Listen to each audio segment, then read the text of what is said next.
What's good, y'all? So today I'm going to show y'all how I made $500 on a trade today, trading the NASDAQ futures.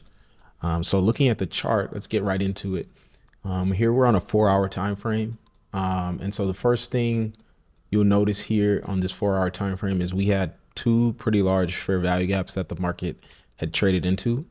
So here we had a 4-hour buy side imbalance, sell side inefficiency fair value gap that the market traded into. Yesterday after the close, we traded into here. And then we also had a 4-hour sell side imbalance, buy side inefficiency that the market was now trading into on above us. So that's essentially a bearish fair value gap. So you can see that here, the market traded into here at on the New York session open this morning. So if we go to our hourly time frame, you also see here we had another hourly fair value gap above this one up here, right? So the market had, I'll take this one off.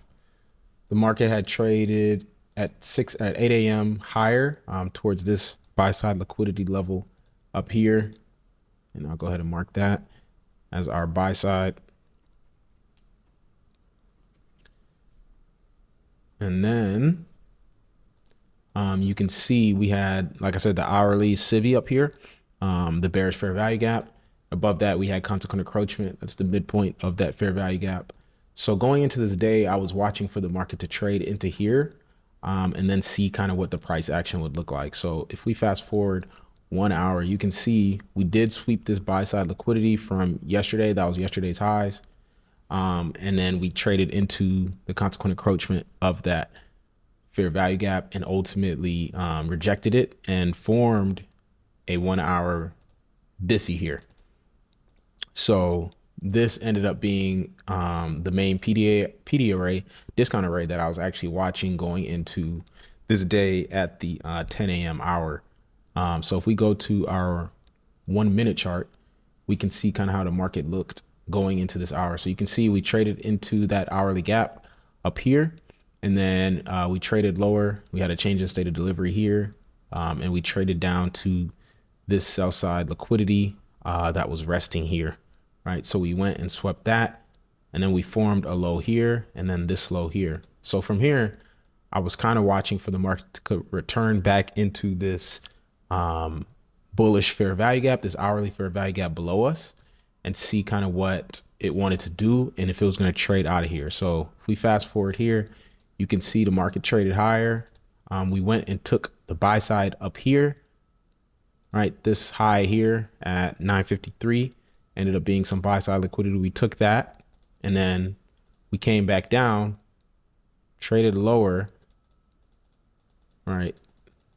And then ultimately ended up forming relatively equal lows here, right? So we had this low from 959, and then we had this low at 1022.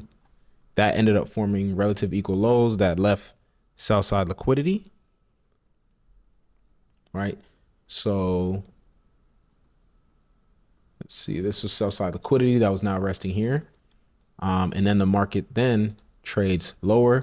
We trade into this sell side liquidity, right? We take these lows, we sweep these lows, trading into this 1 hour bearish fair value or bullish fair value gap that we just outlined, right? Trades a little lower. And then ultimately here, you can see we form a inversion here, right? This fair value gap gets inverted. So that is a sell side imbalance 1 minute CIVI. And then ultimately we do have a change in state of delivery here, right? Once we get a close above these series of up close candles, that validates a change in state of delivery. I only want to be long after we've swept liquidity into a higher time frame discount array, right? Like a fair value gap. And then we invert a another fair value gap and we have a change in state of delivery. That's essentially my model. That's what I look for if I want to go long. I don't want to go long anywhere unless I've seen some sort of action like this, right? So we have a sweep of liquidity. We trade into a higher time frame discount array, or if you're going short, a premium array. We get an inversion, right? A close above a bearish fair value gap, and we get a change of state of delivery, right? A close above these series of down close candles, right? So at that point, I'm good with going long, right? Putting my stop loss below here, right? Because this is a fair value gap now, right? This BISI holds as a fair value gap. So we can go ahead and mark that, right? So we get this, and I want to see this stay open as a breakaway gap, right? That gap right there. And then targeting now this external liquidity, or even potentially here, this internal liquidity at this 1 minute fair value gap up here, right? Or ultimately, if you really want to go for it, the high of day, right? It just depends what you're comfortable with. Obviously, you should be trailing your stop on this trade, but yeah, that's essentially what I was looking for on this trade. And that's how I was able to make that. So let's kind of walk through and see how this played out. You can see we come back, we retest this order block, right? This series of down close candles becomes an order block. This is a change of state of delivery, market structure shift. So we get that here, right? And then we ultimately trade into this fair value gap here, right? Because this ultimately ends up becoming a fair value gap. This one below us stays open, like I said I wanted to see, and this one we trade into, right? So we trade into a fair value gap as well as these series of down close candles. So that's a great indication that price wants to continue higher. Now we want to see these fair value gaps become inversions, right? We want to see these become inversions. So you can see we invert this one here, right? We begin trading higher. And then we ultimately come and grab the liquidity here. So if you wanted, you could have took a partial here at this high. But I knew once we left this high, that essentially formed relative equal highs, right? Because we didn't really get up there. We didn't really get above that high. So if the market truly was going to come back down, we would have grabbed that high and then came back lower and also had a change of state of delivery. We didn't get that. So here the market trades a little lower, but we never closed below this down close candle here. So that's always a good sign. And then ultimately we do trade higher here, right? And then here is where we kind of do get close. We get very, very close to these highs here, but we don't quite get them. So I didn't really take profits there. The market does trade lower here, but again, we have to watch the order blocks, right? We have to be watching the order blocks to see what is the market actually respecting.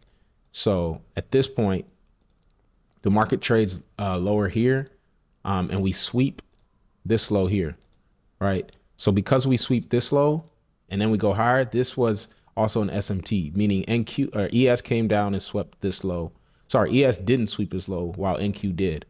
So we swept this low, and that's kind of what gave me the confidence to keep holding this trade. Because again, I was still in at this point, entering here, got all the way up about $500 here, and then it pulled back, right? And at this point, I was only up about $200 here, right? But just being confident in the trade, not really getting shaken out. And you can see we get some displacement here after we get that sweep of that low.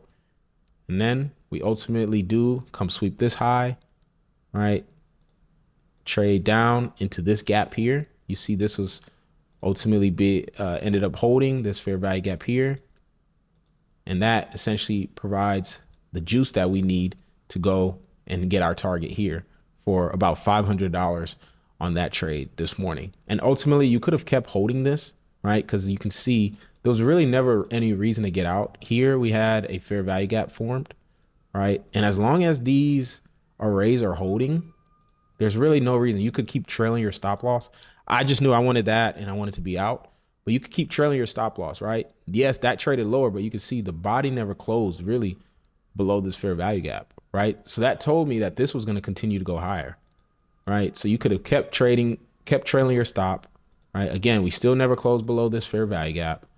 You could have held this trade significantly longer. Still didn't close below this fair value gap. You could see it's acting as support to send price higher, right? Until ultimately we run all the way up into the liquidity here and into the fair value gap that we traded into earlier. So that's how I made $500 today trading the NASDAQ. Definitely my plan is to release a lot more content and videos this year, so stay tuned. This is the model I use.